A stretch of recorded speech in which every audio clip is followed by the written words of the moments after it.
விக்ரம் வேதா ஒரு நல்ல ஸ்கிரிப்ட் உங்களுடைய. Super script sir. Super script. எனக்கு புஷ்ககார்த்தி சர்ப்ரைஸ் சார். அது எனக்கு ஓரம்போ ஆட்டோ பார்த்தேன் சார். அப்போ தான் சினிமாவுக்கு ட்ரை பண்ணுறதுக்கு சமயம் சார். படம் நல்லா இருக்கே அப்படின்னா, அப்புறம் ஆனால் அந்த படம் எனக்கு பெருசாக புரிஞ்சிக்க முடியல.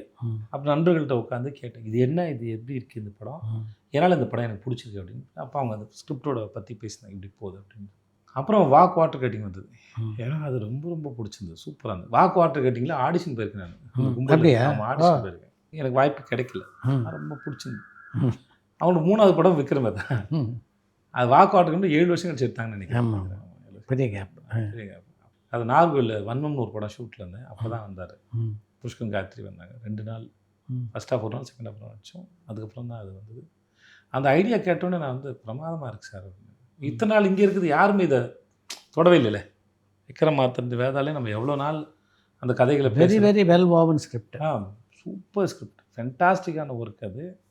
நான் ரொம்ப ஆச்சரியப்பட்டேன். இது அடாப்ட் பண்ண விதம் இருக்குல்ல, அவங்க அந்த கதையை கன்சீவ் பண்ண வந்து ரொம்ப பிரமாதமாக இருந்தது. அதான் சில சமயம் வந்து மகாராஜா மேடையில் அவார்டு அவங்க சொன்னாங்க, நம்ம எங்கேயாவது பயந்து இருக்கும்போது எதாவது பண்ணும்போது நம்ம நிஜமாக ஒரு தொழிலை நம்ம வந்து நேசித்து பண்ணும்போது ஏதோ ஒரு வகையில் அது வந்து மகனே நான் கூட இருக்கிறேன்னு சொல்கிற மாதிரியான சில படங்கள் வந்து சொல்லும். அது மாதிரி சில படங்கள்லாம் இருக்குது.